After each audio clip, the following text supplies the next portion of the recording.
Sejam todos bem-vindos ao 8º Congresso Espírita Alagoano. Dentro de alguns instantes reiniciaremos nossas atividades.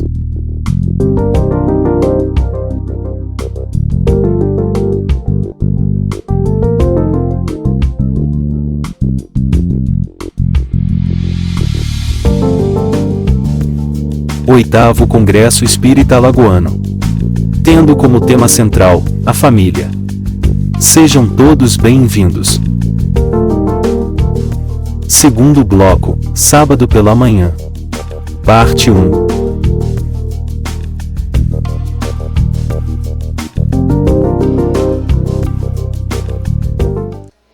Queridos amigos e amigas, bom dia. Sejam todos bem-vindos ao 8º Congresso Espírita Alagoano.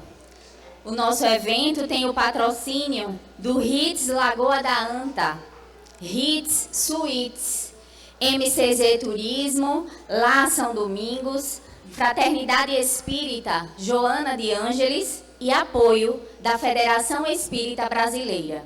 Em nome da organização, o nosso agradecimento. Agradecemos ainda a divulgação dos amigos na imprensa alagoana, como também a todos os trabalhadores das casas espíritas que se empenharam para a realização deste evento. Informamos que fotos estão sendo publicadas durante todo o congresso, então sigam o perfil da Federação no Instagram, @feal.oficial, bem como no Facebook. Informamos ainda que, simultaneamente ao 8º Congresso Espírita Alagoano, terá início hoje o 5º Fórum da Juventude Espírita e com ele também o primeiro congressinho, onde irão desenvolver os temas Como você constrói os seus afetos e família, missão.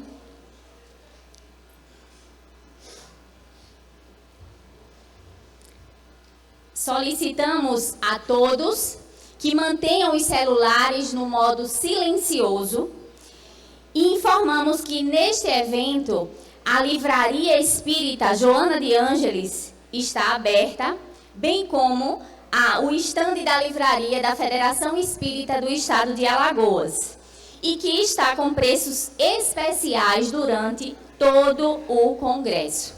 Informamos que teremos um momento de autógrafos dos conferencistas Haroldo Dutra e Ana Tereza Camasmi. Visitem também o nosso Bazar Fraterno.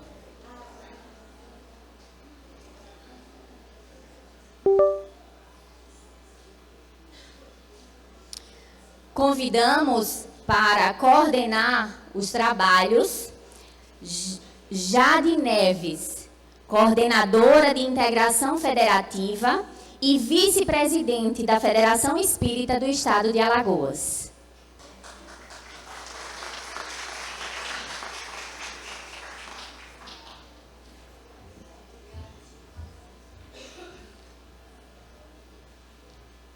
Convidamos também Ivete Moura, coordenadora da área da família aqui no Estado de Alagoas.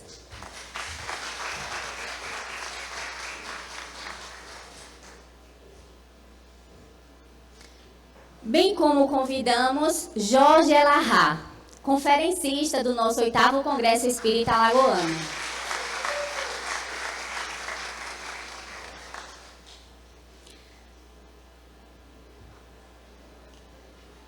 Nesse momento, passo a palavra para a coordenadora Jade Neves, que dará as boas-vindas. Minhas amigas e meus amigos, bom dia! Bom dia!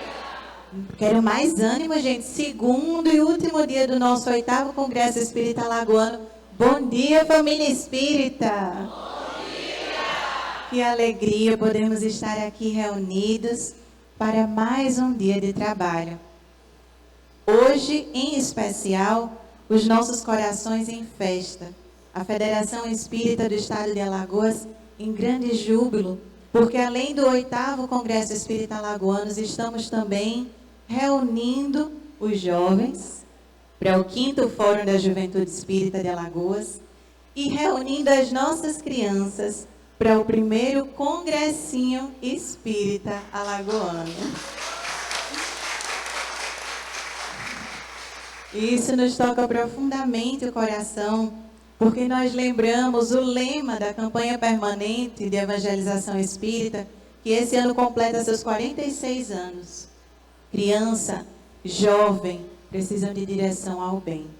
Evangelize, coopere com Jesus. E Jesus conta conosco para contribuir com essa tarefa, que nas palavras de Amélia Rodrigues, a evangelização espírita é sol nas almas, clareando o mundo inteiro sob uma constelação de estrelas do céu.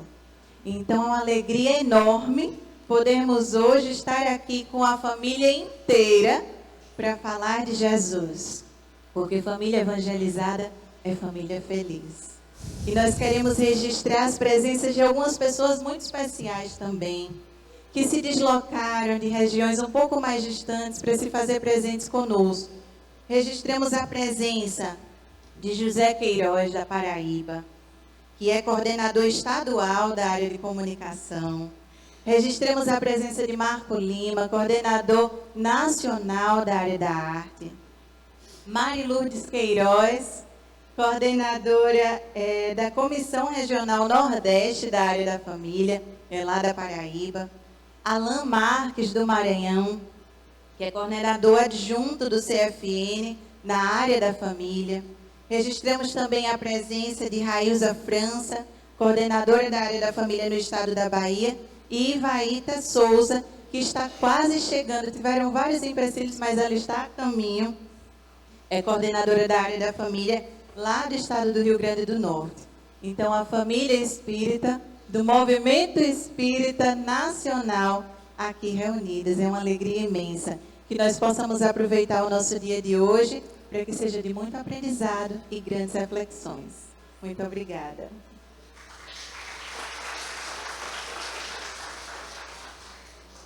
E para iniciarmos a nossa manhã radiosa, nós convidamos Isabela Farias, na voz, Cal Silver, voz e violão, Júlio Campos, voz e violão, e Luiz Carlos Flávio Torres, para um momento de arte e harmonização do ambiente.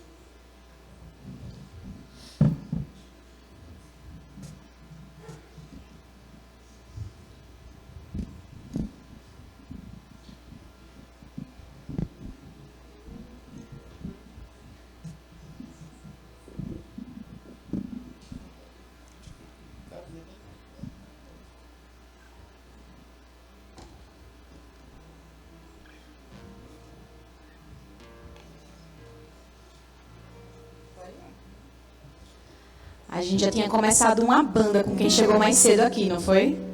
Todo mundo aqui participou, então vamos começar de novo.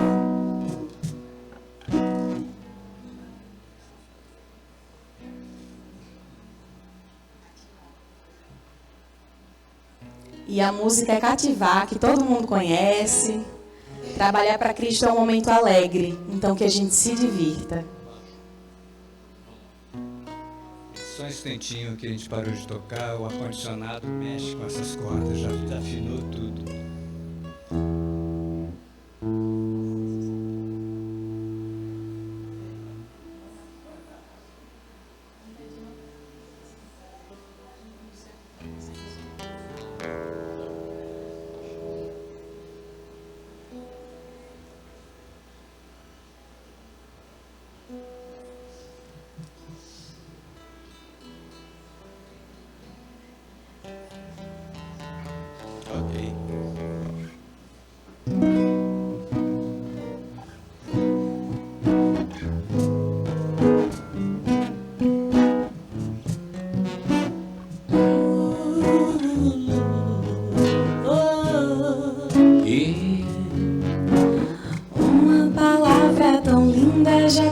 Esquecida me fez recordar, contendo 7 letrinhas e todas juntinhas se lê cativar. Vocês?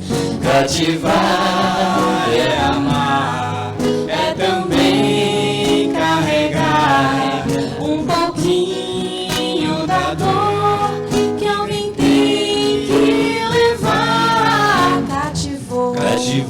disse alguém, laços fortes criou, responsável tu és pelo que cativou.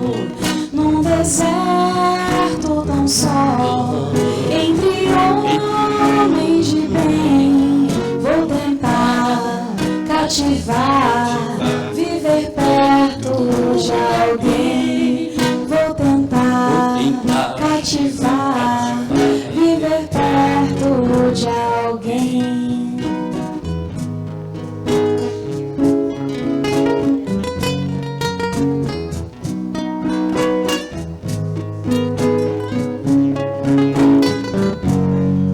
Cativar é amar, é também carregar um pouquinho da dor que alguém tem que levar. Cativou, disse alguém, laços fortes criou, responsável tu és pelo que cativou.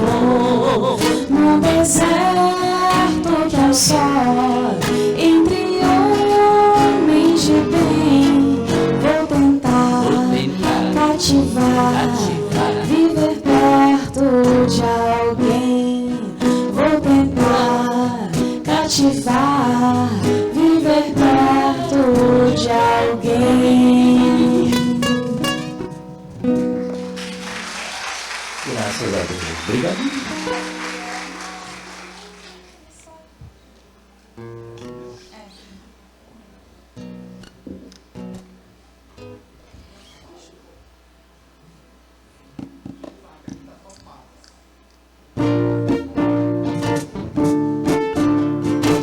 Família, ninguém vive só. É uma canção de Cacá Rezende.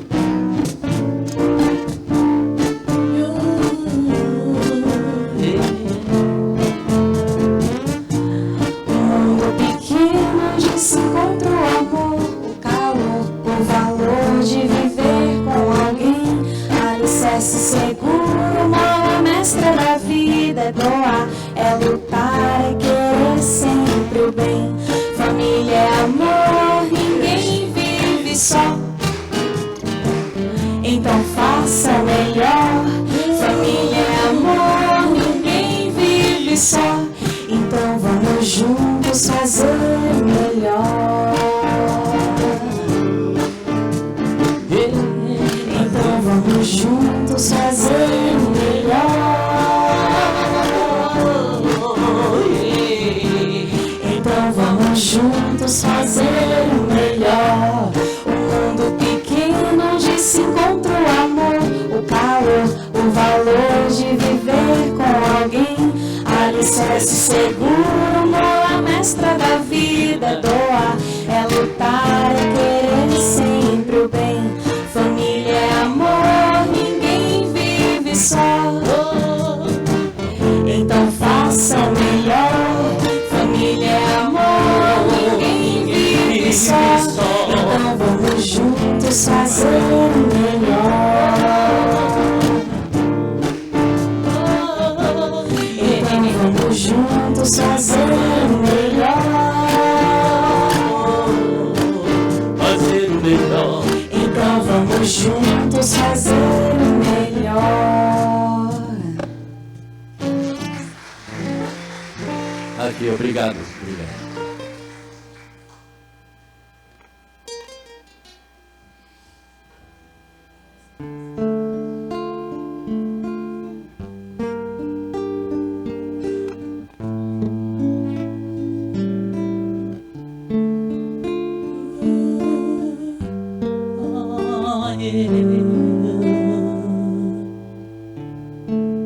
Senhor,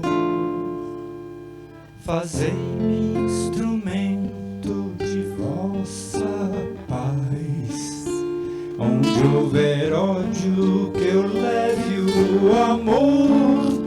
Onde houver ofensa, que eu leve o perdão. Onde houver discórdia, que eu leve a união. Onde houver dúvidas,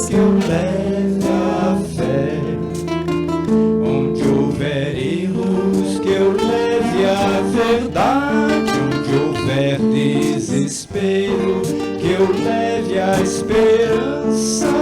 Onde houver tristeza, que eu leve a alegria. Onde houver trevas, que eu leve a luz.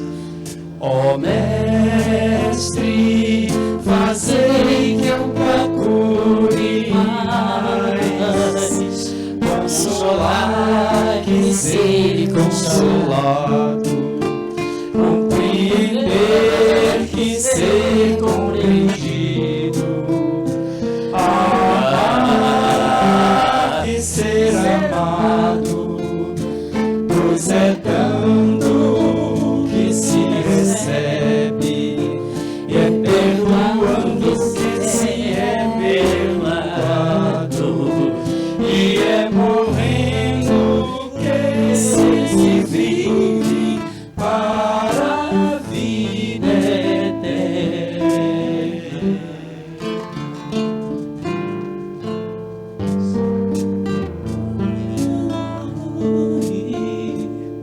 Ó Mestre, fazei que procuremos mais consolar, que ser consolado, compreendermos que sermos compreender que ser amar, que sermos amados, amar que ser amado, pois é dando, ó Pai, que se recebe, é perdoando, somos perdoados, que se é perdoado, e é morrendo que seremos, e é morrendo que se vive, e viveremos para a vida após a vida.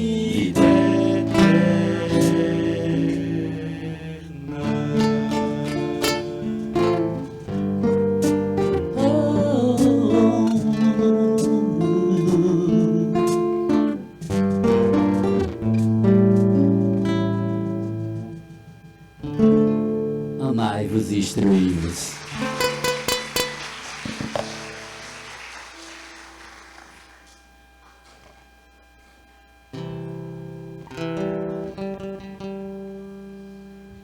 Vamos proferir agora o canto a Ismael, né?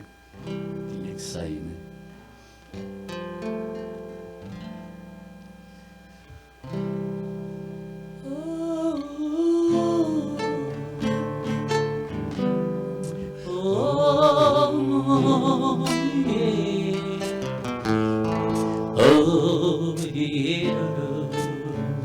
Oh Ismael,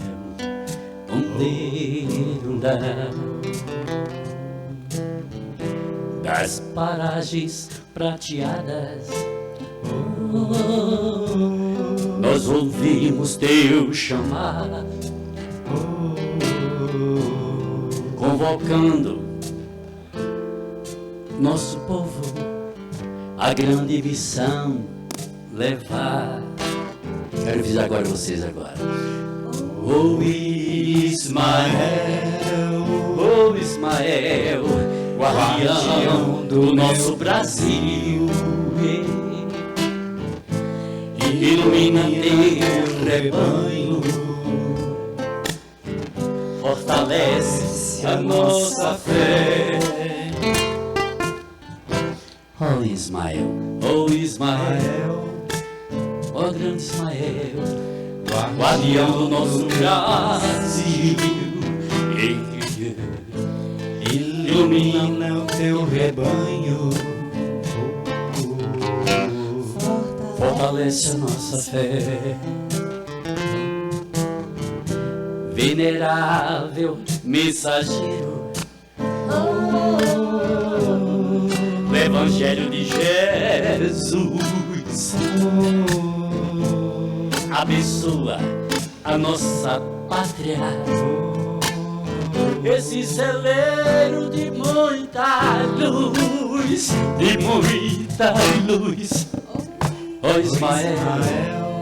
Oh Ismael, guardião do nosso Brasil, oh arcanjo Ismael, vinde a nós, ilumina o teu rebanho, fortalece a nossa nossa fé. Oh Ismael, oh Ismael, oh Ismael, fortalece a nossa fé. Guardião do meu Brasil, ilumina teu rebanho, que somos nós, Senhor. Fortalece a nossa fé. Oh. Aqui estamos aprendendo, eternos aprendizes, dedicados servidores, a guiar almas sofridas, desgarradas do teu amor, Senhor, Senhor. Aqui estamos aprendendo, dedicados servidores, oh, a guiar almas sofridas, assim como me guiaram, né? Desgarradas do amor de Deus, do amor de Maria, do amor de Jesus. Oh Ismael, oh Ismael, guardião do nosso Brasil, oh Ismael, ilumina o teu rebanho, fortalece a nossa fé. Oh Ismael, oh Ismael, guardião do Brasil, oh Ismael, ilumina o teu rebanho, fortalece a nossa fé. Graças a Deus. Assim seja.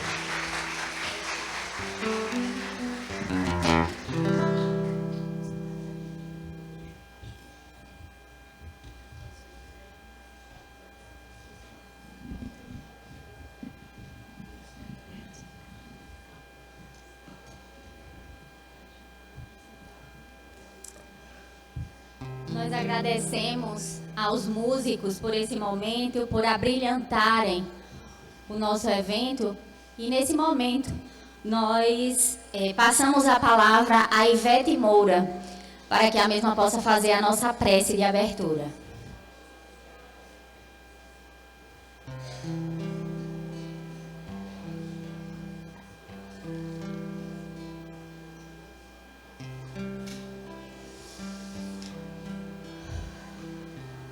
Bom dia a todos. Vamos serenar os nossos corações, voltar o nosso pensamento ao amigo Jesus, nosso mestre, nosso guia, e endereçar a Ele os nossos sentimentos. Querido amigo, gratidão pela alegria desse momento, desse encontro de almas, irmãos se reunindo em torno de Ti, em busca da família, a família universal.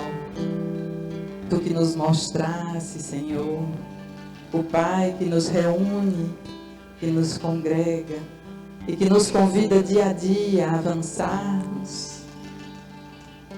Rogamos a Ti, dá-nos a Tua mão amiga, nos conduz, nos sustenta, nos ampara, mas nos convida sempre mais a elevar os olhos e caminhar para o mesmo ideal. Senhor, que o Teu amor aqui esteja presente, nos unindo a todos, nos fortalecendo, e daqui também possa alcançar a todas as famílias da terra, aquelas que vivem nesses momentos por conta das chuvas, adversidades, que sejam também acolhidas, amparadas e profundamente amadas por Ti. Que tenhamos hoje, Senhor, sob a Tua condução, um dia de muitas reflexões, muitos esclarecimentos, consolo e orientação. Fica conosco, Jesus, agora e sempre. Graças a Deus.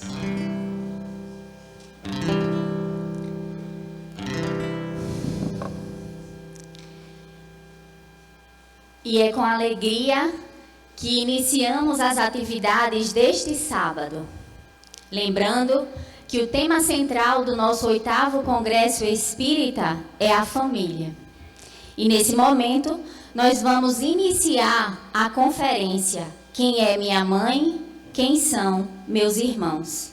Que será proferida pelo nosso irmão Jorge Elahá, ao tempo em que solicitamos que a mesa seja desfeita. Jorge Elahá, canto, é natural da cidade de Macapá, no Amapá. Espírita desde 1980. Atua no movimento espírita de Rondônia em palestras, atividades ligadas à juventude, estudos e unificação, junto à Federação Espírita de Rondônia. Com livro publicado, Vencendo o Medo, a Culpa e a Depressão. Ele, Fátima Delgado e Emanuel Chácara. Com vocês, Jorge Elahá.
Olá, bom dia para todos nós. Prazer imenso estar aqui pela primeira vez em Maceió. Uma honra. E quero agradecer o convite na pessoa da Merijane e dizer a todos da nossa grande satisfação. E trago o abraço do nosso movimento espírita de Rondônia para todos nós. O trabalho de socorro dos benfeitores espirituais, ele costuma ser assim mesmo. Eles se deslocam para atendimento daqueles que precisam de maneira ininterrupta, procurando sempre estar no trabalho ativo do socorro daqueles que padecem. E naquele específico dia, além dos vários casos que já teriam socorrido, atendido ao longo do tempo, receberam a necessidade de atender especificamente uma família que passava por uma dificuldade muito grande. Júlio, a criança que reencarnara e que havia sido suicida na encarnação anterior, profundamente sequelado pelas consequências da encarnação última, estava bastante doente, pequenino, recomeçando a existência, mas com o corpo bastante fragilizado. Sua mãe, Zulmira, casada com Amaro, estava muito preocupada com a saúde da criança e vai até o hospital para procurar socorro para o menino. E um enfermeiro é destacado para fazer o trabalho de socorro da criança. o enfermeiro, chamava-se Mário e havia sido noivo de Zulmira na juventude.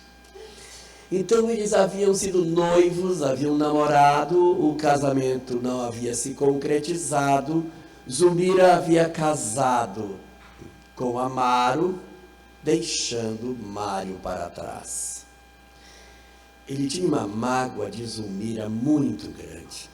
E ela nem sabia que ele guardava tanta mágoa dela.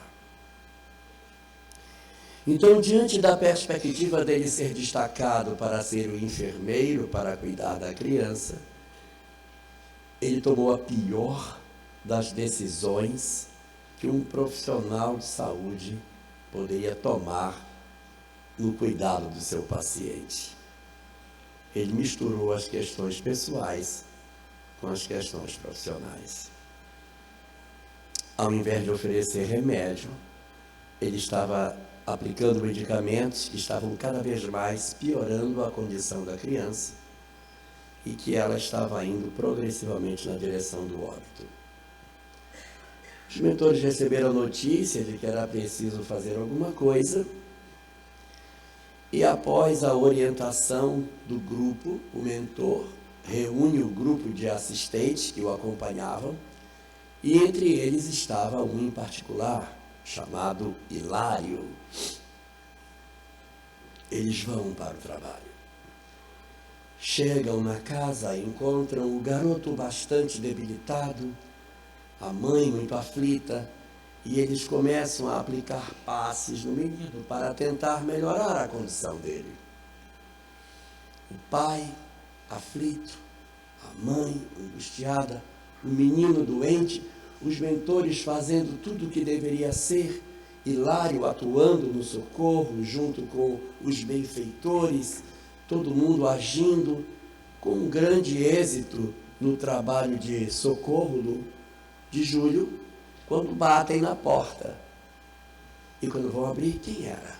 Mário, que veio para mais uma sessão de, entre aspas, medicação, que na verdade era mais uma dose da substância que iria agravar ainda mais a criança. Quando Mário entrou, Hilário teve um choque. Ficou paralisado ao ver o enfermeiro que entrava e, virando-se para os demais companheiros que participavam da equipe de socorro, disse: "Mas esse é Mário, é meu irmão! É meu irmão! Meu Deus, o enfermeiro que está matando a criança é o meu irmão!"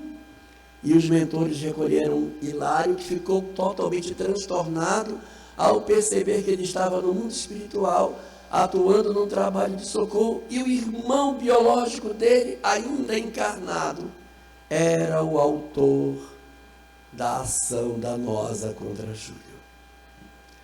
Nessa hora, o mentor abraça Hilário e diz para ele: "Hilário, todas as pessoas que socorremos são nossos irmãos.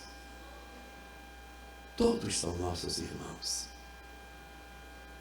Mário não é diferente daqueles a quem também temos que atender. Zulmira, Júlio, Amaro, são todos nossos irmãos também." Esta é uma compreensão que a gente vai desenvolvendo à medida em que vamos tendo a oportunidade de viver e de descobrir os valores espirituais que a doutrina espírita nos oferece. As questões 298 e seguintes até a questão 303 do Livro dos Espíritos vão comentar conosco sobre isso.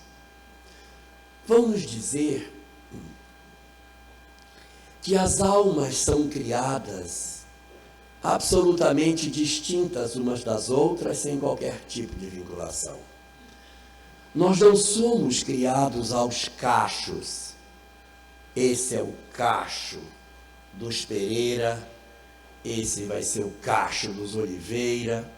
Não. Nós somos criados absolutamente distintos uns dos outros, sem qualquer tipo de vínculo.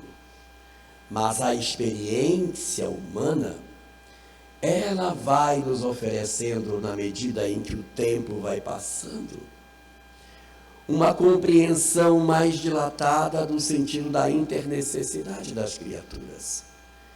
E embora nós tenhamos sido criados absolutamente sem vínculos uns com os outros, a vida que o ser humano desenvolve nas suas múltiplas encarnações vai criando vínculos. E a gente vai se vinculando às pessoas no curso das existências corporais. E uma leitura atenciosa na literatura espírita nos permite perceber que existem 3 tipos de laços familiares que se vinculam às criaturas. O primeiro tipo de laço é o laço inicial. É o laço por onde todas as nossas relações iniciam, chamado laço pela natureza das provas.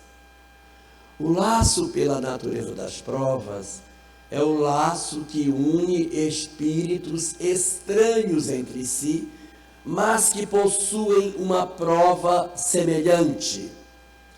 Eles têm uma prova parecida. Então, como a prova deles é parecida, eles são reunidos exatamente pela natureza das provas. Por exemplo, nem todo mundo que nasce ou vive em Maceió obrigatoriamente se conhece de uma outra existência. E por que estão juntos? Pela natureza das provas. Era preciso que se reunissem nesse lugar. Então a gente pega o ônibus, e não necessariamente todo mundo que pega o ônibus tem um vínculo comigo de outra existência, mas eles têm um vínculo com a natureza da prova. Pegar o mesmo circular. A gente vai se olhando no ônibus. Esse deve ser na minha outra existência. Aquele ali também. Talvez não. Talvez sejamos ainda espíritos estranhos entre si. E conforme nos fala a doutrina espírita, até mesmo nos laços familiares, nós podemos ter laços pela natureza das provas. 2 situações são bastante características de natureza das provas em família. A primeira delas é quando a gente é um espírito muito iniciante, a gente está começando, estamos nas primeiras encarnações da espécie, nem sabemos ainda nem a linguagem articulada direito, a gente nem sabe se organizar ainda enquanto sociedade. Nós estamos nos ensaiando para a grande jornada evolutiva que nos aguarda. Então, os espíritos, nessa condição ainda bastante inicial de existência, eles têm uma tendência a se reunirem pela natureza das provas, ou seja, não há um planejamento rígido do tipo, você vai renascer, vai casar com essa aqui, tá? Não é com essa outra aqui, não. Você vai casar com essa e vai ter esses meninos aqui, vão ser 17, tá? Então, não necessariamente você tem vínculo anterior com essas criaturas. Nas encarnações iniciais, a gente trabalha com um grupo. A gente reúne um grupo de espíritos e esse grupo vai renascer. Vocês vão renascer aqui, o rio é esse, a roça vai ser ali, tá certo? E vocês vão caçar para cá. Então pesca ali, planta aqui e caça para cá. E nós vamos acompanhar vocês. Mas esses planejamentos, eles são ainda muito frouxos. Se fulaninho A não casar com fulaninha B, casar com C, H, X, J, tá bom, vai lá. Porque não existe necessariamente um vínculo que amarre as criaturas entre si. Eles são todos almas ainda saídas da infância espiritual não tem ainda nenhuma história expiatória constituída que costure do tipo, você vai ter que ser com aquela ali. Não, nós vamos nos ensaiar. Então, o balé das relações afetivas, ele está muito mais livre nesse primeiro período. Só que começa livre, né? Mas termina enrolado. Porque a gente até pode escolher alguém naquela minha comunidade para casar, escolhi aquela pessoinha ali, gostei. Mas depois de 30, 40 anos de convivência, não há mais indiferença entre essas pessoas. Ou eu criei um laço de afeto, ou eu criei um laço de desafeto. Não dá para dizer que você foi casado com uma pessoa durante 40 anos, você não sente nada. Você tem raiva, não sente nada, não dá para não sentir alguma coisa. Tem que sentir. Então, André Luiz, na obra Agenda Cristã, diz assim: o ódio começa onde termina a simpatia. Então, aí você vai ver que de repente você tem dificuldade. Eu não gosto de caçar com fulano, ele é muito antipático. Quando ele vai caçar, ele vai todo arrogante, porque ele pega os animais maiores. Eu, coitadinho, erro a flechada toda vez. Não consigo pegar nada. Não gosto de coelho, não. Tenho raiva desse cara. E aí já começa a ter relações de antipatia dentro do grupo. Não posso. Dentro do grupo aonde eu me movimento. Então, o que vai acontecer? A gente entra pela natureza das provas, mas não permanece nela. A gente sai ou para uma relação de desafeto, aonde a gente cria uma aversão pela pessoa, uma antipatia por ela, uma gastura de conviver com aquela pessoa, ou a gente sai para um laço de afeto, que é quando a gente sente prazer na convivência. Então, a natureza das provas, ela tem fundamentalmente dois grandes grupos para acontecer. A primeira é nessa aí, aonde você tem uma circunstância de início de evolução. E uma segunda que existe é quando você tem espíritos que precisam passar por uma experiência e o outro precisa passar pelo reverso da medalha da mesma experiência. Então, você junta a tampa com a panela. Você junta a fome com a vontade de comer, sem que necessariamente esses espíritos se conheçam. Vou dar um exemplo. Eu tenho uma mulher, por exemplo, que em função do histórico de maternidade dela, nesta encarnação, ela vai tentar ser mãe e não vai conseguir. Existe dentro da história dela alguma coisa, não nos importa o quê, que dificulta a maternidade para ela. Ela pode até engravidar, mas a gravidez não completa. Não é que ela vá fazer o aborto provocado, ela vai perder a criança. Ela vai ter uma gravidez tubária, ela vai ter um problema de descolamento de placenta, ela terá um problema qualquer através do qual a criança tem um processo de má formação congênita que lá pelo 3º mês ela vai perder. Vai acontecer alguma coisa e ela naturalmente, eu disse naturalmente, eu não disse provocado, naturalmente ela vai perder essa criança. Então eu tenho essa mulher que ela vai passar pela gravidez frustrada. E eu tenho um espírito que está muito problemático no mundo espiritual. Está cheio de mazelas, ele precisa tentar um processo reencarnatório, mas já se sabe que ele não vai concluir esse processo. Está muito deformado. Então ele vai tentar o renascimento e lá pelo 3º mês aquela gestação não vai avançar e ele vai naturalmente ter que deixar o corpo. Para quê? para que o corpo receba parte das deformidades perispiríticas e ele melhore a cada tentativa, como se ele fosse, na falta de uma palavra melhor, lavando o perispírito no corpo. Ele vem bem comprometido, tenta uma reencarnação, e aí com 8 semanas a mãe perde. E ele já deixou boa parte das mazelas dele lá. Aí ele disse, vou tentar de novo. Pode ser na mesma mãe, pode ser em outra mãe, vou tentar de novo. Aí ele vai até a 12ª semana. Aí ela perde de novo. Depois ele vai até a 20ª semana, aí ela perde de novo. Até que ele nasce. Ele vive 24 horas e desencarna. E ele diz, nossa, mas para que isso, meu Deus? Ele está em processo de transferência das mazelas do perispírito para o corpo.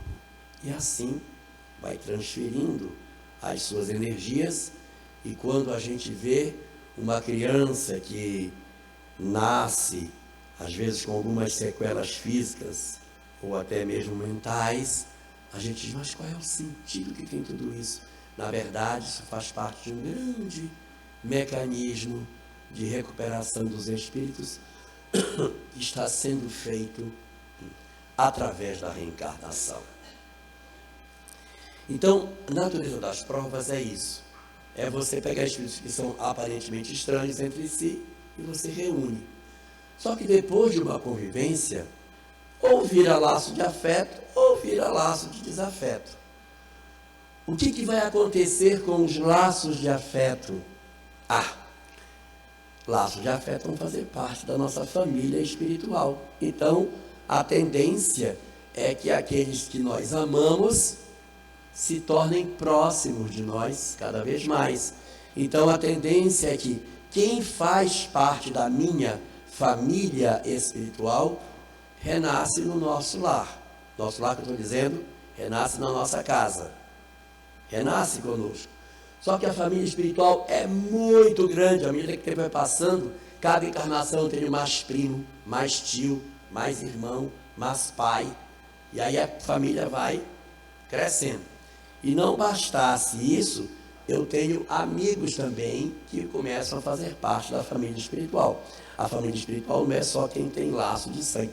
Marido, por incrível que pareça, também acaba fazendo parte da família espiritual. Até sogra faz parte de família espiritual. Então, a família espiritual é aquele grupo de espíritos afins. Quem não é afim não faz parte da família. Ok? Quem não é afim não faz parte da família. Ainda. Então, a gente vai criando laços de afeto e essa família vai crescendo, ela vai se alargando. E nós vamos ficando cada vez mais com um contingente crescente de parentes espirituais. Na hora de reencarnar, uma pequenina pontinha desse grupo nasce. A maior parte fica desencarnado, velando por nós. E esses que velam por nós são de 2 tipos: espíritos familiares e espíritos mentores. Os espíritos familiares são aqueles que gostam da gente, já possuem um laço de afeto conosco e eles nos querem bem. Eles nos querem bem. Isso é um espírito familiar. E tem os espíritos mentores, que também estão na família espiritual. Que eles estão ligados a nós, vinculados a nós, mas de uma maneira diferente. Aí alguém pode pensar assim, se o espírito familiar é aquele que nos quer bem, é porque o mentor nos quer mal? Não. É porque o espírito familiar nos quer bem e o espírito mentor quer o nosso bem. É diferente. Porque me querer bem pode a gente se atrapalhar. Eu estou tão preocupado, espírito familiar. Eu estou tão preocupada com meu filho. Meu filho agora casou com aquela mulher horrível, que não sabe nem fritar um bife para ele. Ela aperta o bife, o bicho fica solado. O bichinho não gosta de bife solado. E eu fico tão desesperado, estou doida que ele largue dela, porque Ele sofre tanto na mão dela, o bichinho. Ai, meu filho. Espírito familiar. Espírito mentor. Estou muito orgulhoso do meu protegido. Está passando um perrengue no casamento, mas ele está lá. E eu vou dar todo o apoio para que ele continue firme. Então, assim, o espírito familiar, ele nos quer bem, mas às vezes não tem a condição de nos enxergar como espíritos, nos enxergam como pessoa. Tem espírito familiar que chega a dizer assim: ai, estou muito orgulhosa do meu filho, meu Deus, agora ele está tão bem. Olha, ele comprou agora uma casa nova, já comprou uma fazenda, já colocou um helicóptero lá, ele está já com mais de 10 mil cabeças de gado. Nossa, mas ele está ótimo. Desde que ele entrou nessa comissão de licitação, a vida dele mudou, graças a Deus. E o mentor diz: eu estou muito preocupado com o meu protegido. Ele já comprou uma casa nova, já comprou uma fazenda, até helicóptero ele já comprou. Por conta dessa comissão de licitação que ele entrou, eu vou tentar tirá-lo de lá. E a outra diz: não tira, que está tão bem. Essa é a diferença, espírito mentor para espírito familiar. Às vezes até eles concordam, porque eles querem que a gente esteja bem, só que um nos enxerga como pessoa e o outro nos enxerga muito mais como espírito. Espírito familiar às vezes sofre porque ele tem dificuldade de compreender as visões transcendentes que a vida possui. Mas todos dois fazem parte da família espiritual e eles então reencarnam pertinho de nós. Parte deles vem para integrar a nossa família corporal. Em casa, no nosso ambiente familiar, a gente tem boa parte dos nossos familiares, sendo a totalidade deles, composto de laços de afeto, espíritos do passado que estão encarnados conosco no hoje. Só que tem problema, né? A gente não fez só coisa boa no passado. Então a gente se envolveu numa série de dificuldades, né? Nem todo mundo assim é que nem Ana Kamasmi, que não tem defeito. E aí a gente vai vivendo com as pessoas, vai se relacionando com as pessoas e vai criando mágoa de um, ódio do outro, rancor daquele ali. Aí eu odeio meu vizinho e coloca a música alta. Aí eu tenho ódio do meu trabalho, daquela pessoa antipática. Né? A pessoa não tem mais nem nome assim. Ah, aquela antipática. Ah, a antipática chegou. Então a gente vai desenvolvendo raiva, às vezes desenvolve ódios, não é?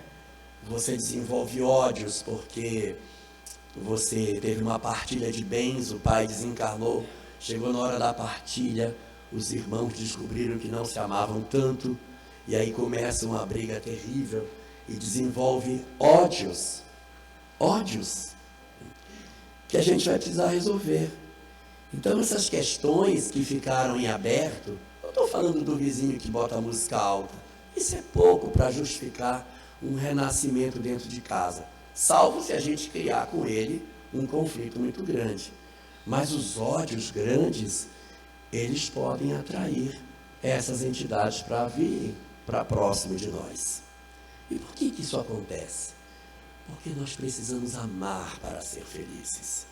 É impossível ser feliz sem amar. Então os espíritos, eles são arrastados de maneira inevitável na direção do amor.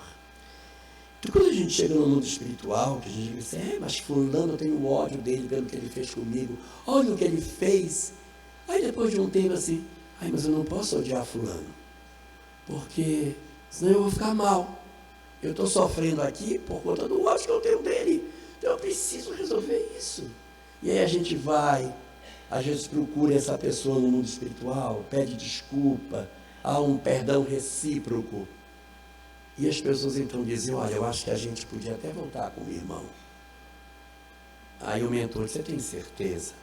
Eu tenho certeza. O que ele me fez, eu nem guardo nas mágoas. Está tudo tranquilo.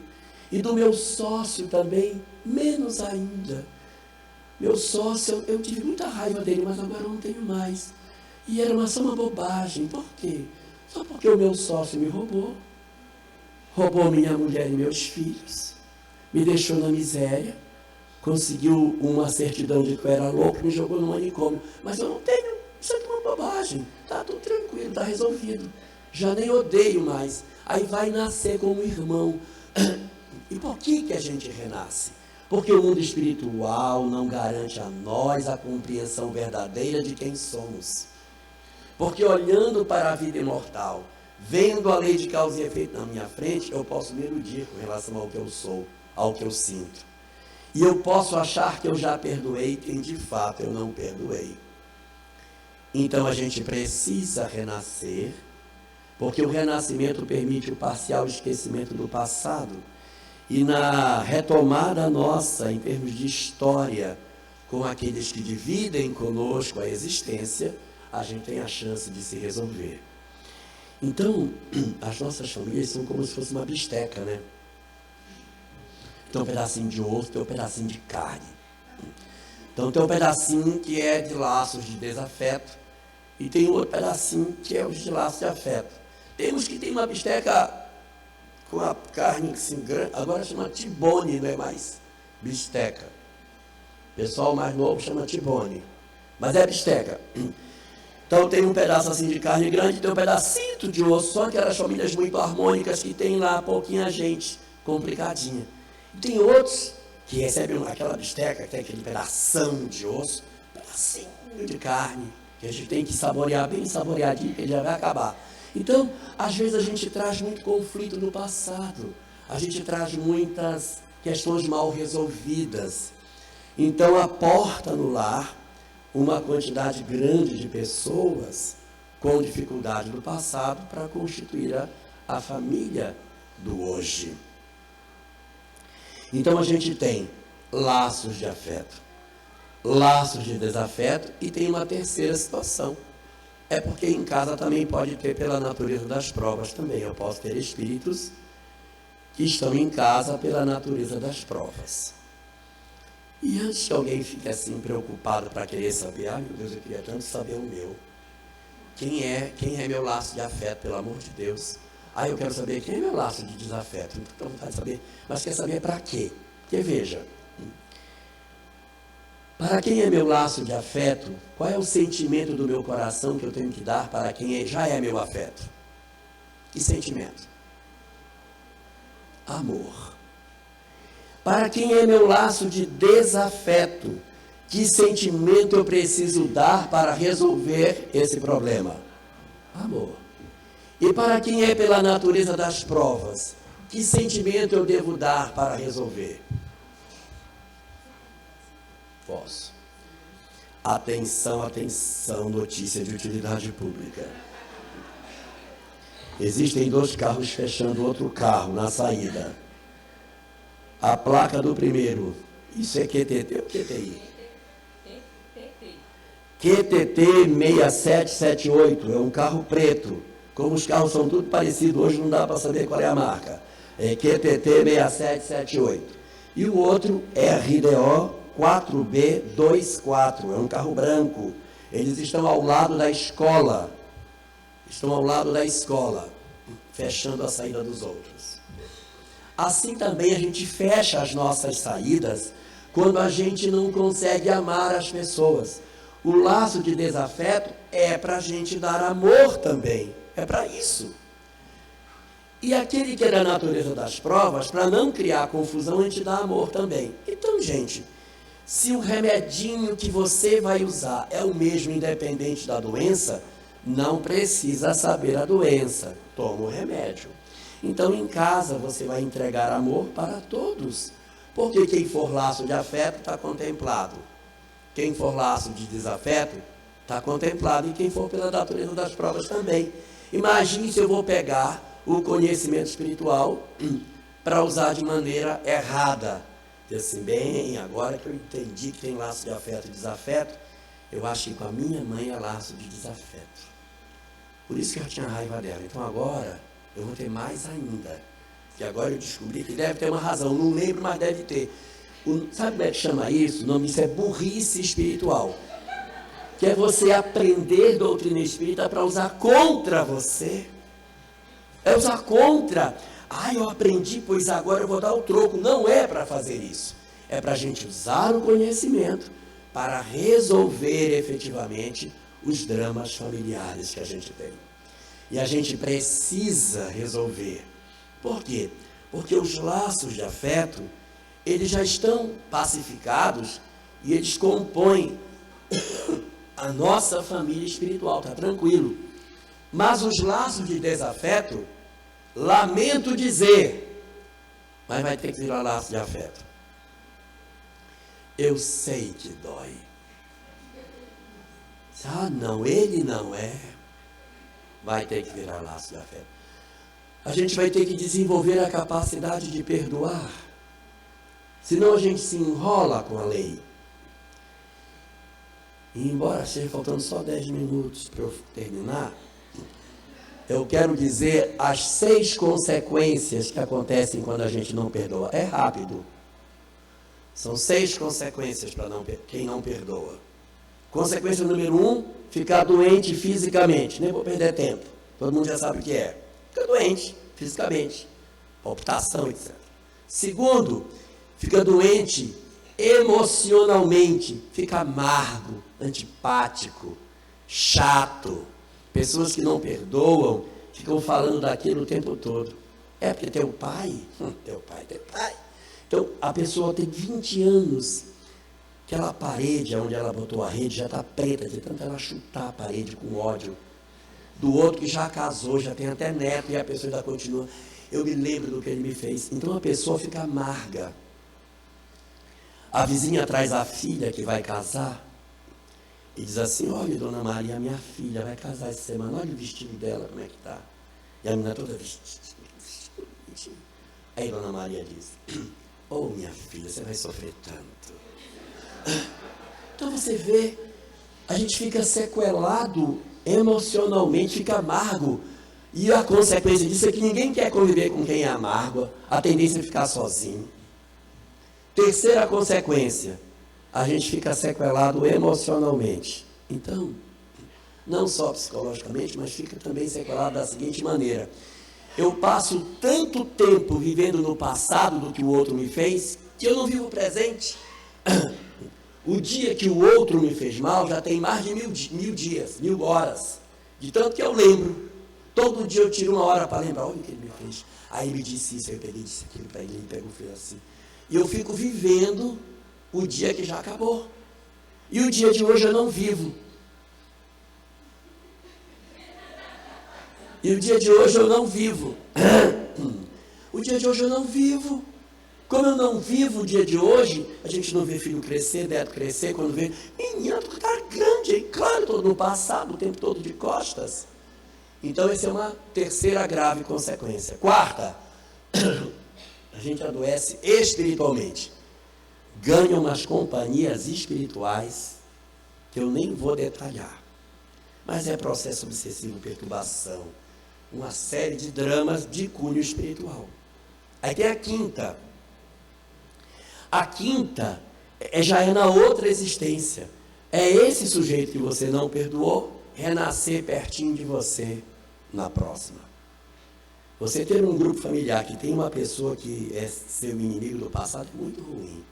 Não é bom. Então a gente precisa trabalhar isso para que a gente se desembarace dessas dificuldades que a gente tem. Então isso é muito importante, que a gente se cuide para que a gente não tenha que passar por essa dificuldade que é muito ruim.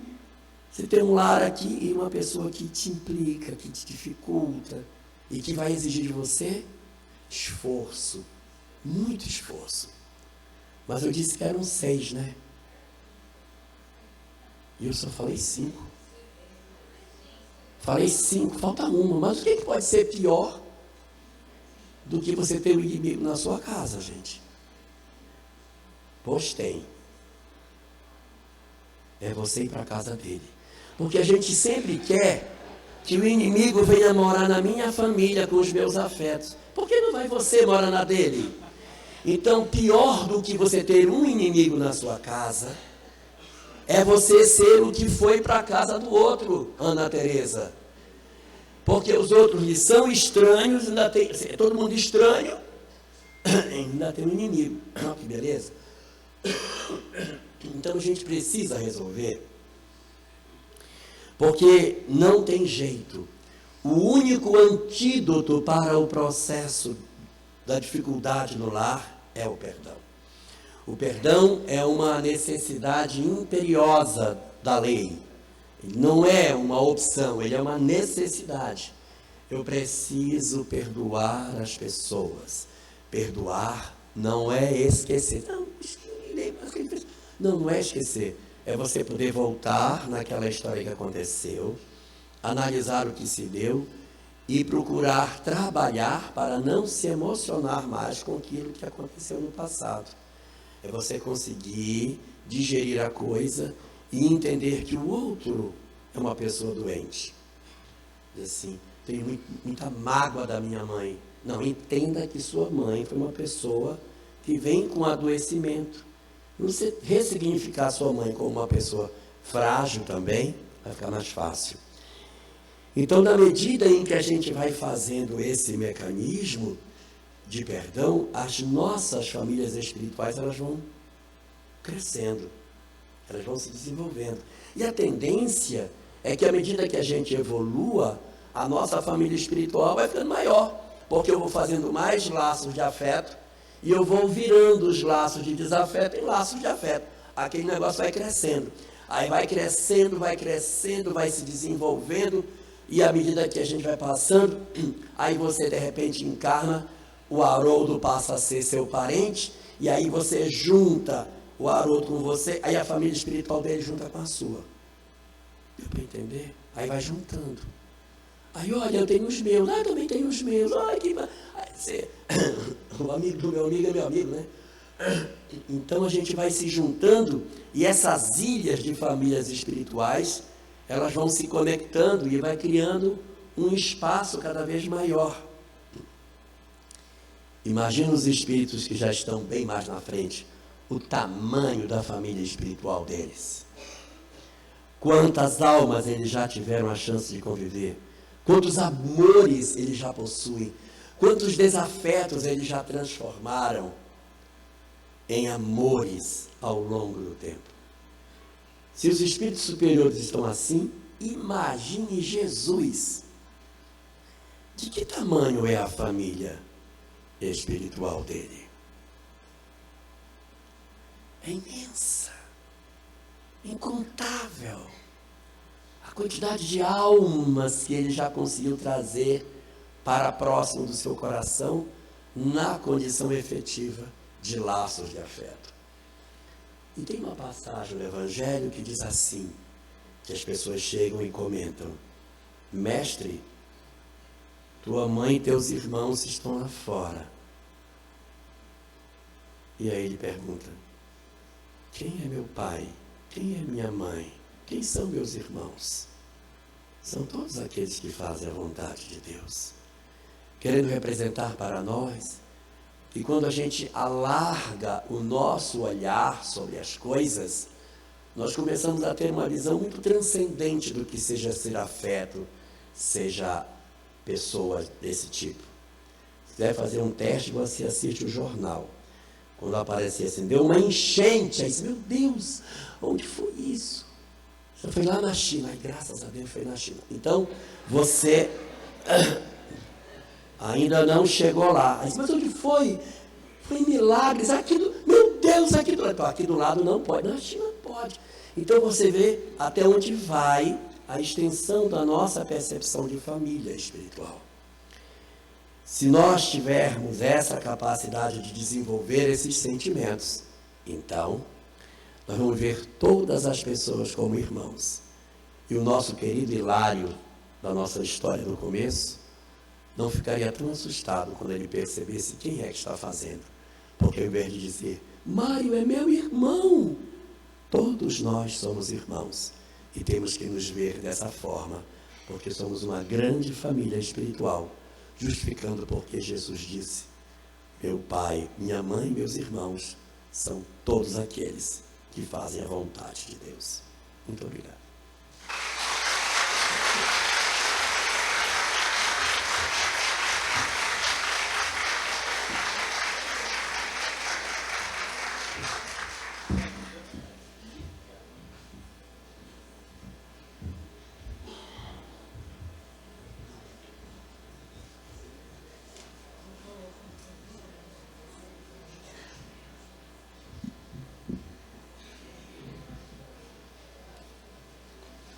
Nós agradecemos ao Jorge Larra pelas reflexões deixadas, pelo conduzimento que foi dando diante do tema colocado.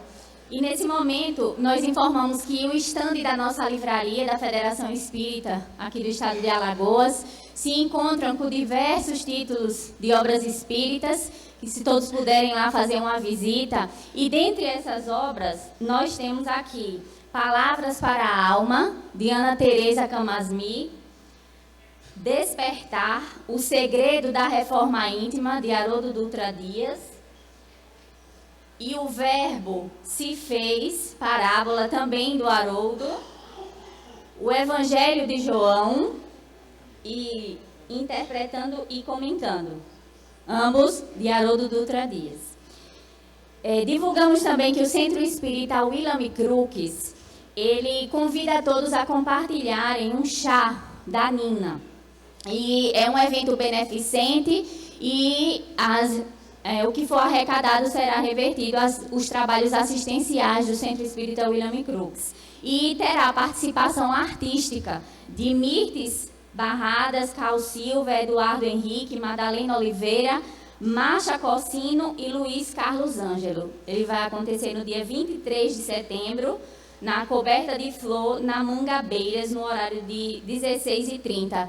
E aqueles que tiverem interesse, só procurar para que possamos passar mais informações. Temos também aqui o CONES da Paraíba, o 10º Congresso Espírita Paraibano, que se dará no Centro de Convenções lá da Paraíba nos dias 12 a 14 de janeiro de 2024. Tem como tema central Sem Caridade, o que sou?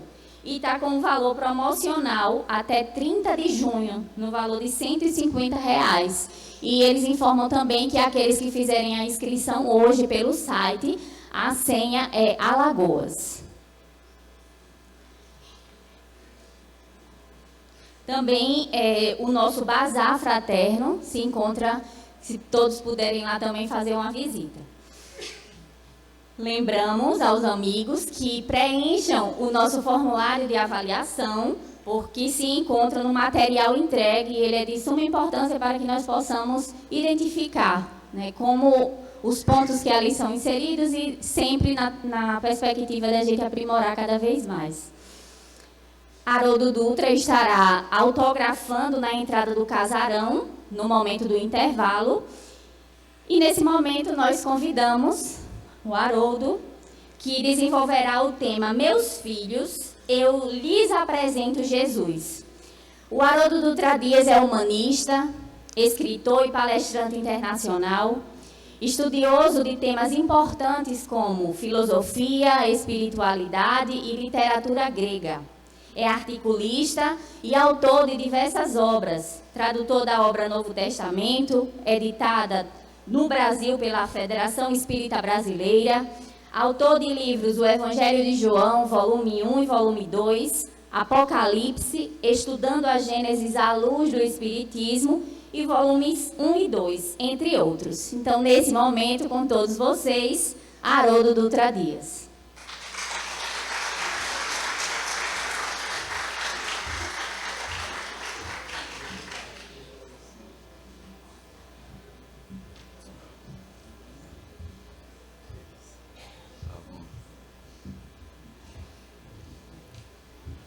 Caras amigas, caros amigos, bom dia para todos.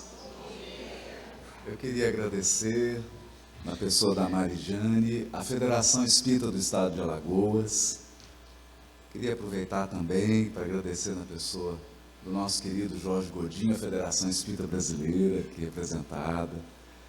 e na pessoa do Elahá, todas as expositoras, expositores desse evento, Ana Tereza, que está ali no fundo, a todos que estão participando. É uma alegria muito grande podermos, depois da pandemia, retornar aos congressos, aos eventos presenciais. Nada como esse encontro, essa união e essa troca de experiências, de informações e de sentimentos. Eu gostaria de começar de um modo diferente, porque o tema que nos foi proposto é o tema da perspectiva das mães e dos pais diante dos seus filhos. Mas, sobretudo, um tema que toca em uma das responsabilidades mais sagradas do Espírito que encarna,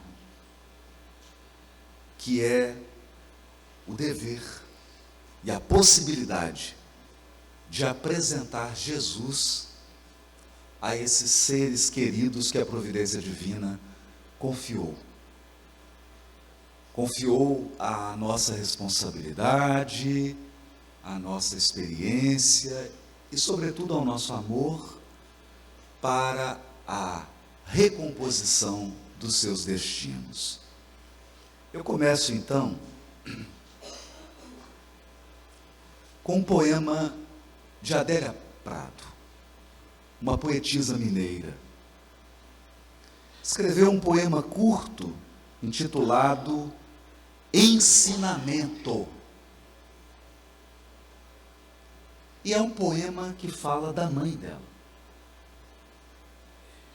Ela diz assim: minha mãe achava estudo a coisa mais fina do mundo. Não é. A coisa mais fina do mundo é o sentimento. Aquele dia de noite, o pai fazendo serão, ela falou comigo: coitado, até essa hora no serviço pesado. Arrumou pão e café, deixou o tacho no fogo com água quente. Não me falou em amor, essa palavra de luxo. Esse poema, embora curto, retrata a essência da paternidade, a essência da maternidade e a essência do amor. Aproveitando o fio condutor do Elahá, o amor não é uma palestra, o amor não é um discurso filosófico, o amor não é uma teoria, o amor não é um ensaio. O amor é uma conduta.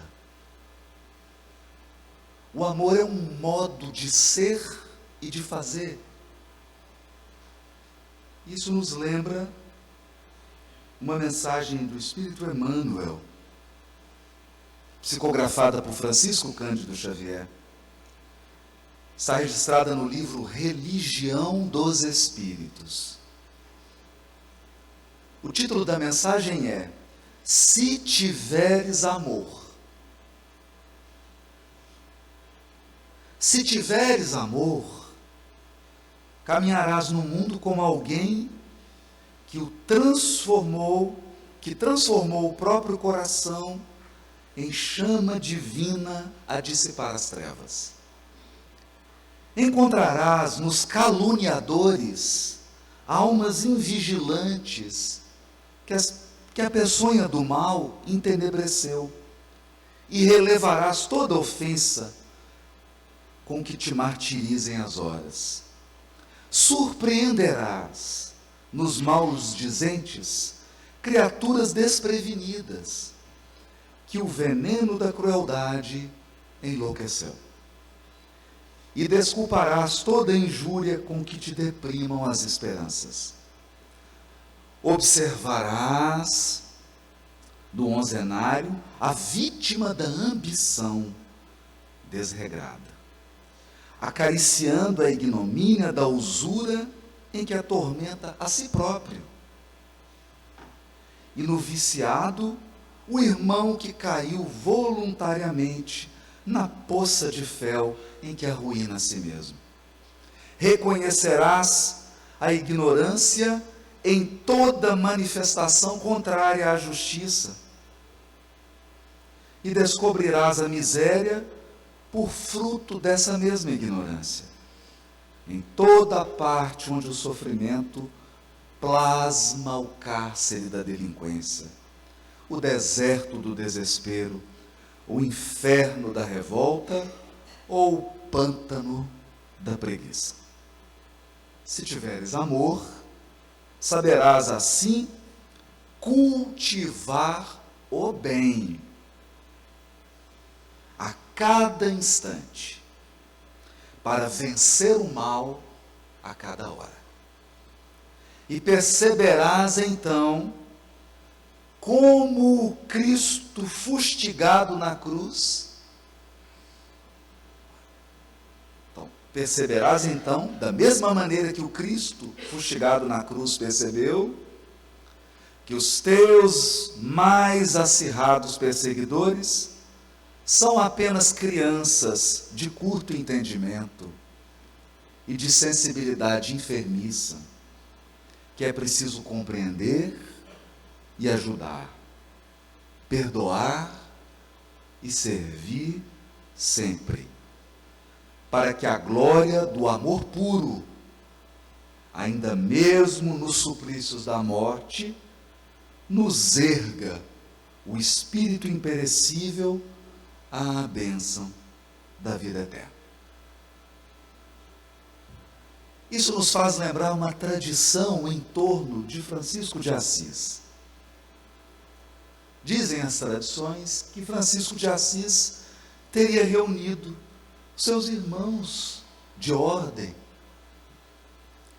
e distribuído a tarefa entre eles, dizendo assim: agora vão e preguem o Evangelho. E se for necessário, utilizem palavras.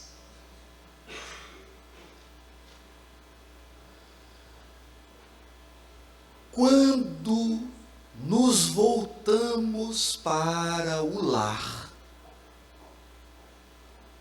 e quando estamos refletindo sobre o cotidiano da convivência das almas, como é a convivência de pai e filhos, mãe e filhos, nós não estamos falando do poder dos discursos. A palavra é poderosa. A palavra cura, a palavra instrui, a palavra educa, a palavra ergue o ideal. A palavra tem seu valor. Mas a palavra tem seus limites. A palavra tem limites que o amor desconhece. O amor vence barreiras que a palavra deixou para trás. O amor contorna obstáculos que a palavra não tem o poder de contornar. Portanto, o alicerce dessa apresentação do Cristo aos nossos filhos é o nosso amor. A nossa vivência é ser capaz de expressar no cotidiano das nossas vidas, nem que sejam migalhas dos exemplos do Cristo. Por uma razão muito direta, não teria sido esse o comportamento do próprio Cristo para conosco?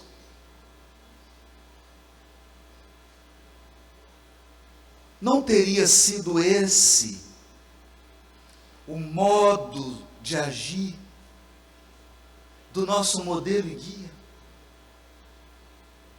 Ou vamos examinar? Todos enxergavam um jovem orgulhoso, forte, obstinado,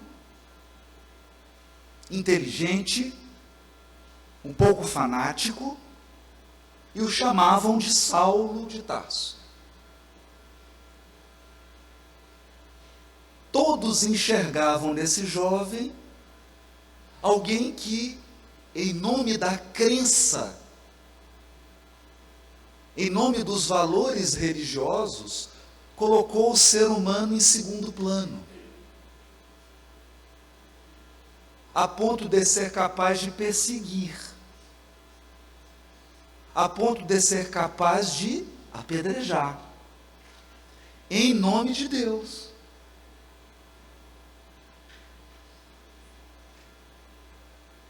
Eleger a pedra como instrumento de evangelização. Escolher o apedrejamento como didática divina.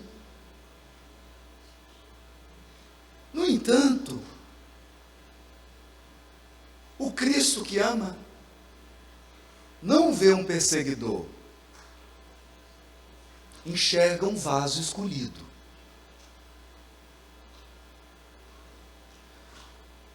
Por uma razão muito simples.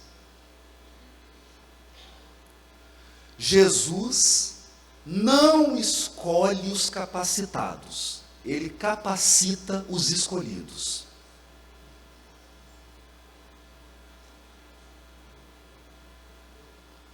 O Cristo, diante de uma alma simples, boa, mas rude, intolerante, impaciente, como Simão Pedro, não vê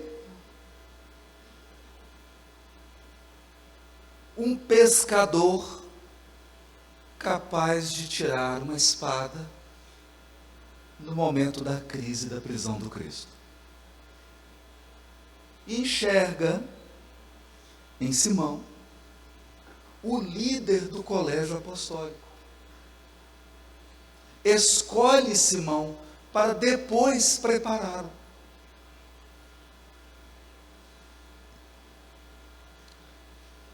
Porque se na estratégia do Cristo estivesse a premissa de escolher todos os preparados para a tarefa, ele teria trazido seu cortejo de anjos. Teria vindo ao mundo com seus assessores espíritos puros. Traria os espíritos puros sêniores, aqueles que já são puros há 1 bilhão de anos, 2 bilhões de anos. Espíritos puros do escalão médio, já são espíritos puros há 200 milhões de anos, 300 milhões de anos, e espírito puro estagiário,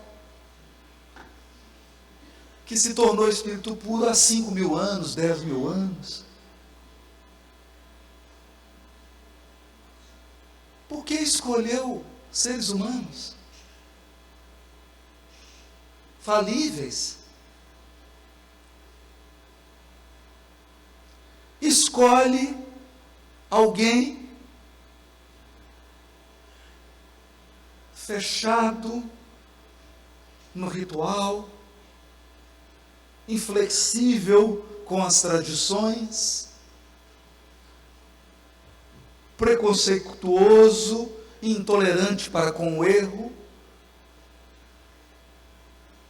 que todos viam na figura exótica de Tiago Menor, mas ele, o Cristo, via naquele apóstolo o grande mediador, o mediador da primeira e da segunda revelação, e estabelece Tiago como aquele que iria conciliar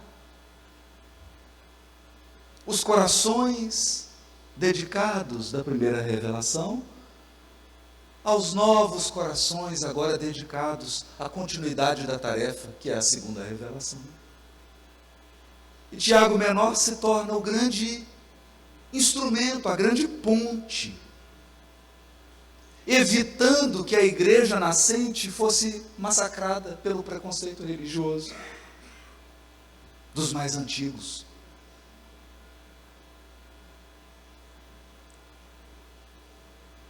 Enquanto até mesmo os apóstolos que ouviram diretamente, nós ouvimos indiretamente. Isso é preciso ser destacado. O mérito dessa plateia aqui é pequeno, porque estão ouvindo de Jesus da minha boca. O mérito dos apóstolos era gigantesco, que ouviram Jesus diretamente. Voz direta. Ouviram o Cristo falando de perdão. Ouviram o Cristo falando de aprendei comigo, que sou manso e humilde de coração. Ouviram do Cristo falando, o amor cobre a multidão dos pecados. Ouviram da boca do Cristo.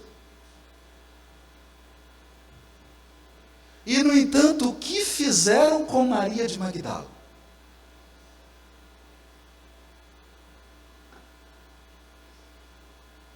Assim que Maria de Magdala resolve recompor seu destino, assim que Maria de Magdala resolve mudar seu caminho, porque todos somos filhos de Deus, todos fomos criados imagem e semelhança do Altíssimo, todos temos o direito sagrado de nos tornar espíritos puros. Quando a providência divina entrega Maria de Magdala para os apóstolos, o que eles fizeram?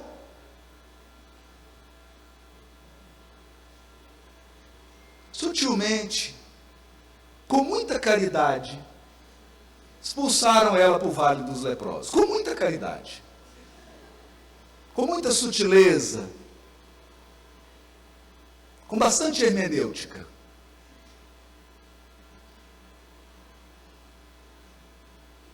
Mas o Cristo enxerga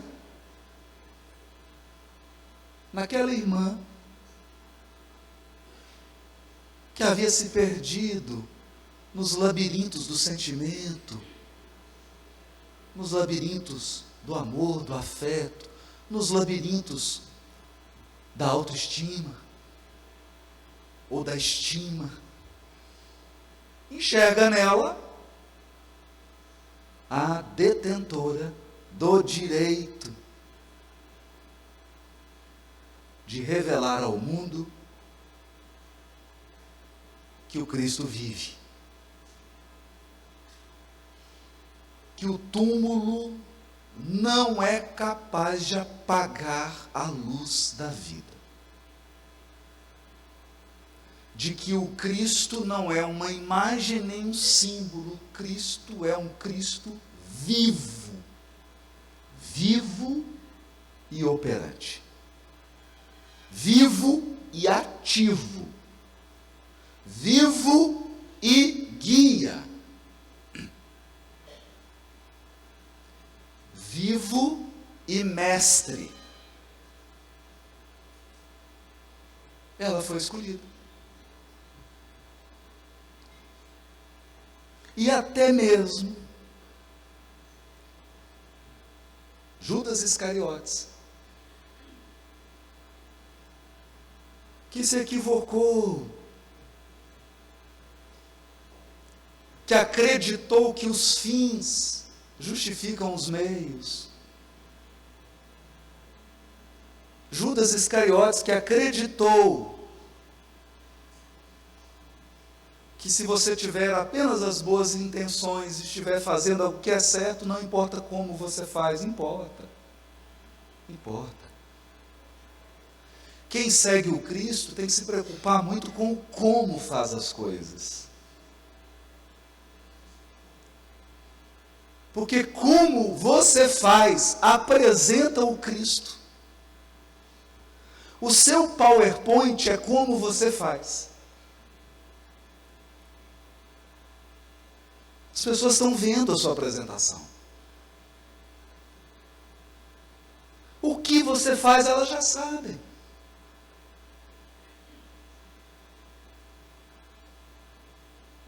O que você faz, elas já sabem.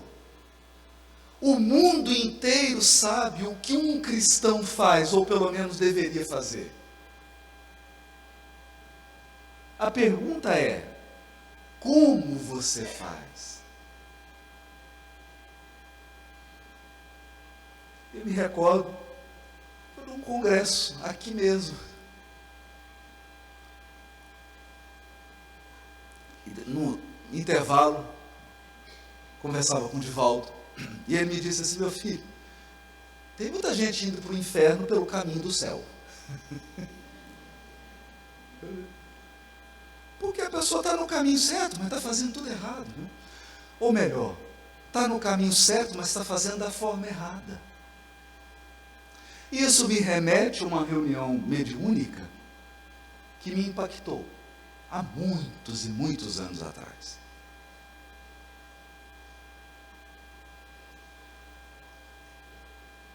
Manifestou-se um espírito vinculado às tradições religiosas e aos costumes dos povos árabes.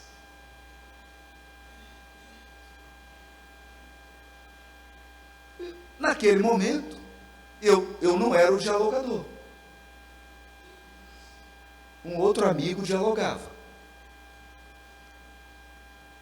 E esse amigo disse assim para o espírito: mas meu irmão, Jesus... Ele falou: por favor, não fale esse nome. E aí ele tomou um susto. Mas por quê? Porque a última vez que eu ouvi esse nome, eram umas pessoas que tinham uma cruz na veste e andavam assim com um crucifixo pendurado. E essas pessoas entraram na minha casa, fizeram tudo o que queriam com a minha mulher, depois assassinaram ela na minha frente, em nome desse Jesus. Depois, fizeram tudo o que queriam com as minhas filhas, com os meus filhos, mataram meus filhos na minha frente, e orando e pronunciando o nome de Jesus. E depois me mataram e colocaram fogo na minha casa. Então, esse nome para mim, né? Aí agora eu vou traduzir, é um nome traumático, né?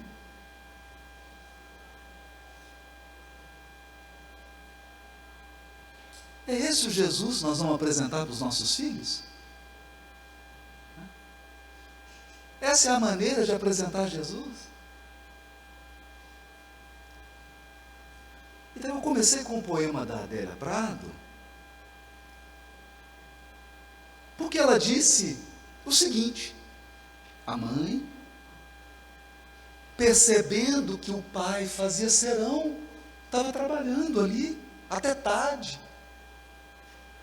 não falou nada, a não ser: coitado,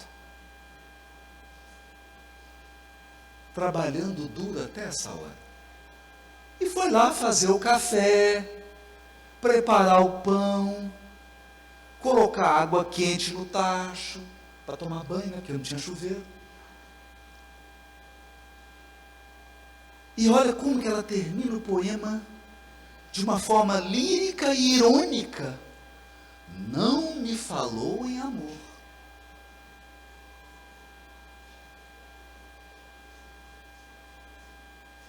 Não me falou em amor.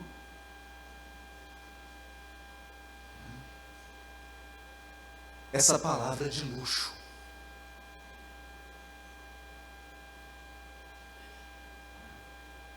Então, a forma mais eficaz, a forma mais eficiente de apresentar Jesus aos nossos filhos é: evita usar a palavra de luxo, Jesus.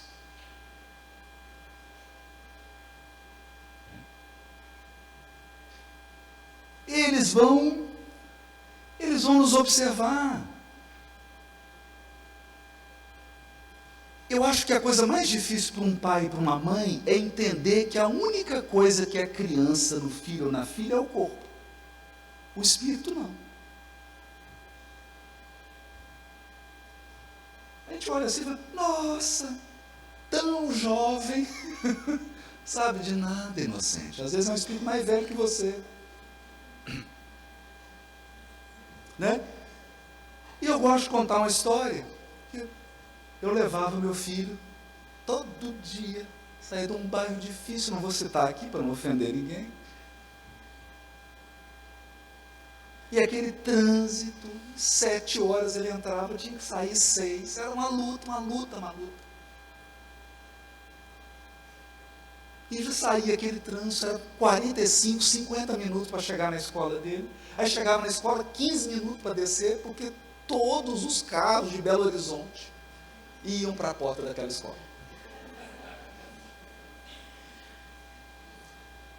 Então, um carro me deu uma fechada, ele entrou na frente, ainda xingou. Naquele momento, meu passado milenar veio à tona. Baixei o vidro delicadamente, evangelicamente, com muita classe. Falei: agora eu vou apresentar o Cristo das Cruzadas. Agora a Inquisição vai vir à tona, quando a gente cortava a cabeça e queimava os outros em nome de Jesus. É agora. Parei o carro do lado, baixei o vidro. João Gabriel olhou, 10 anos de idade. Você vai xingar ele? Falei: eu estou pretendendo. Estou querendo muito. Ele falou para mim assim: e se for uma das pessoas que assiste suas palestras?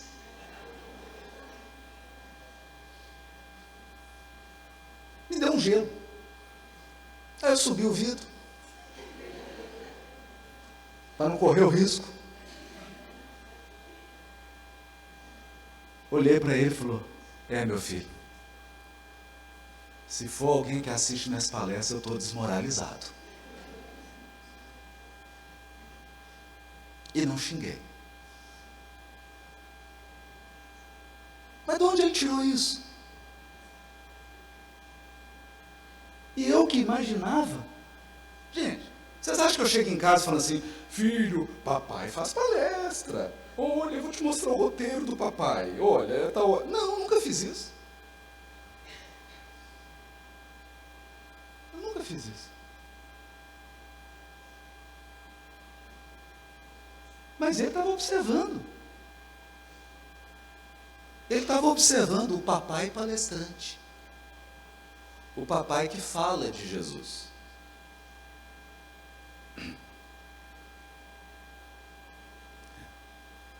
Vamos ver esse Jesus do papai, como é que ele é. Vamos ver qual que é a diferença do papai e da pessoa que desce no trânsito e dá um tiro e mata uma pessoa que deu uma fechada nela.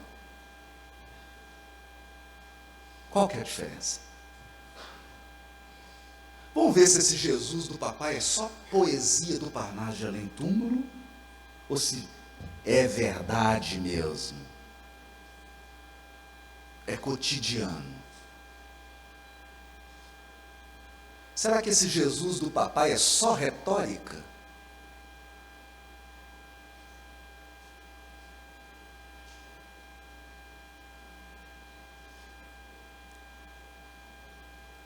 Né?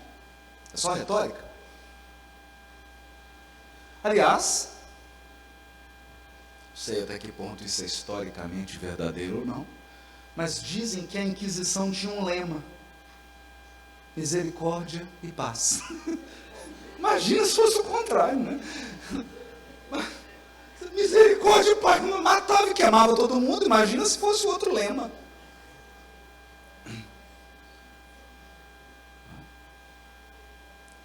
Então, são em gestos tão simples.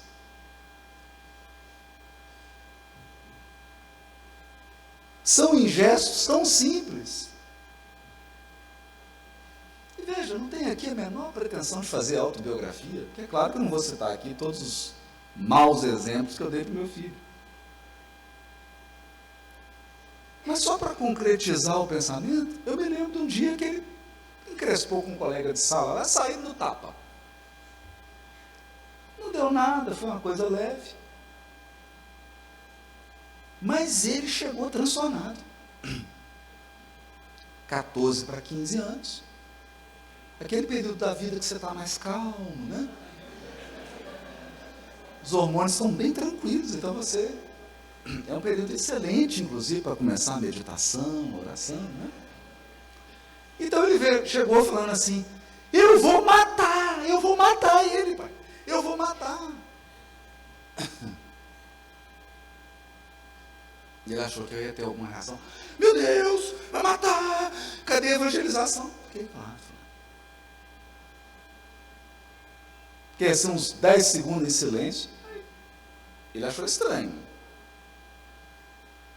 Porque ele achou que ia vir assim, tipo, os princípios básicos da doutrina espírita: Deus, Espírito, matéria, pluralidade dos mundos, né? Achou que eu ia fazer um ESD. Fiquei calado.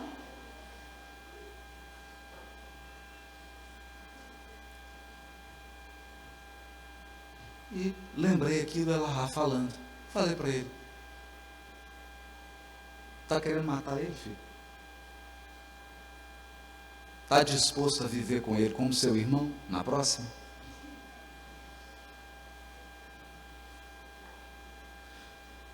Ele regalou um olho. Sabia, participou de evangelização de uma cidade. Está disposto? Se tiver, vai em fundo.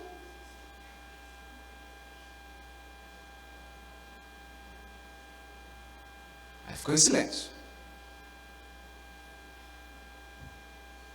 Você vai ter que mediar esse conflito.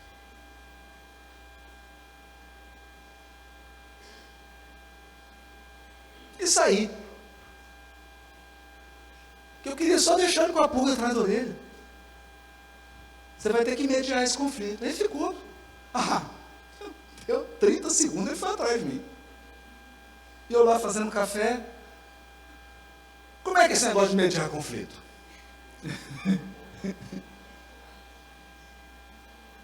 Falei para ele: filho, Sermão da Montanha fala que tem duas pessoas. Tem o pacífico, que é o estagiário. E tem o pacificador, que é o sênior. Então, o pacífico, ele está no início da jornada. O pacífico não fica criando problema para os outros. O pacífico não fica ofendendo ninguém. O pacífico não é maledicente, não faz calúnia, não ataca ninguém. Ele é pacífico. Ele vive em paz e ele é um amante da paz. Agora, o pacificador, filho, o pacificador é da tropa de elite do Cristo. Aí ele já gostou.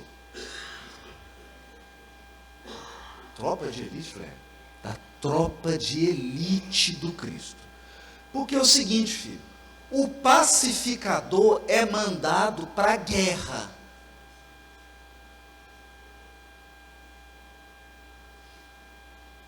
Então, é igual bombeiro militar. O bombeiro militar está lá com a farda toda bonita, está preparado, está tudo pronto. Vocês já viram alguém ligando para o bombeiro falando assim: escuta, vai ter um camarão com peixe na brasa, vocês podiam vir aqui? Não.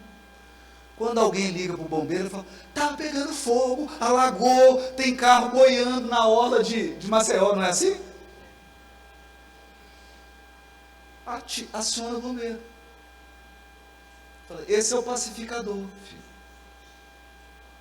O pacificador é acionado quando todo mundo perdeu a razão, mas todo mundo acha que está com a razão. O pacificador é acionado quando todo mundo esqueceu do sermão do monte, esqueceu do modelo e guia e acionou o modo gladiador. Ou, se preferirem, o modo espada na orelha. Não é? Como é que é o modo espada na orelha? Você tira a espada e corta a orelha. É simples.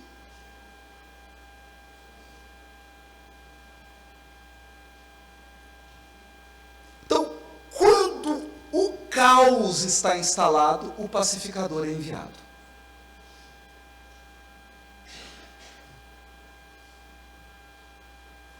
E o pacificador é um estrategista da paz. Ele é um estrategista da conciliação. Ele é um estrategista do Cristo. Então, eu queria aproveitar para dizer que pai e mãe é meio que corpo de bombeiro de Jesus. A gente é enviado para um lar e você recebe aqueles espíritos puros, né? Sem nenhuma imperfeição, sem nenhum vício. Nenhum deles terá que passar por provas e expiações nessa encarnação. Não é assim que a gente pensa? Não, minha filha, meu filho, não. Esse encarnou, mas não tem expiação nem prova na ficha deles.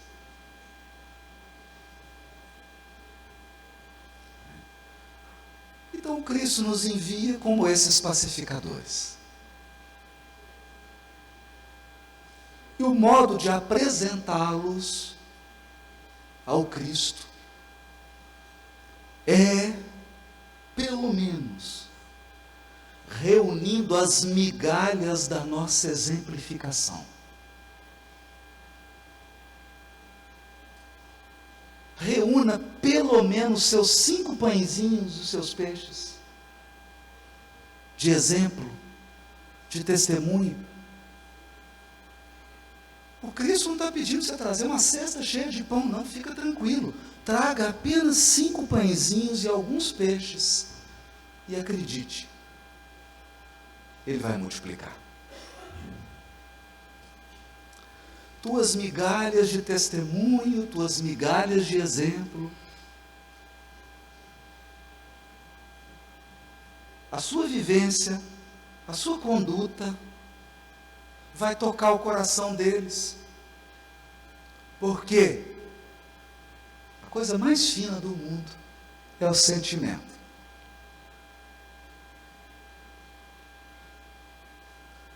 E antes de ler os livros da codificação, antes de ler o Evangelho, antes de ler qualquer texto, as pessoas leem a nossa conduta. Por isso Kardec, no capítulo Sede Perfeitos, diz assim, para encerrar. Depois de fazer talvez a mais extraordinária descrição do ser humano transformado pela doutrina espírita, que é o homem de bem, o ser humano de bem. No próximo item, ele começa assim: o Espiritismo, bem compreendido, vírgula, mas sobretudo bem sentido, conduz aos resultados acima expostos. Então, se a gente sentir, se a gente conseguir levar 5 pãezinhos e alguns peixes, a multiplicação dos pães acontece. Que nós fomos chamados a cooperar com Deus, não a substituí-lo. Muito obrigado. Uma excelente manhã para todos.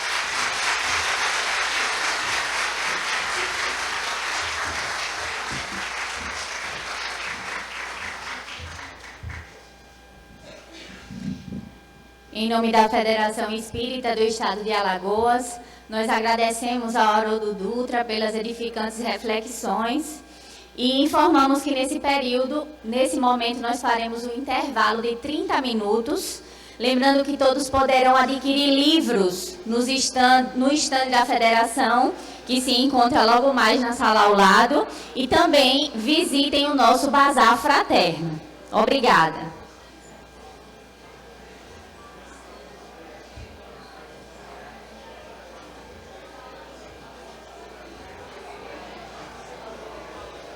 E informamos também que o Haroldo Dutra estará nesse momento autografando na entrada do casarão.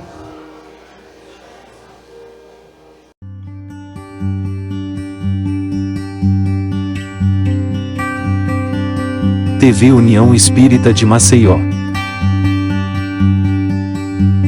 União e solidariedade.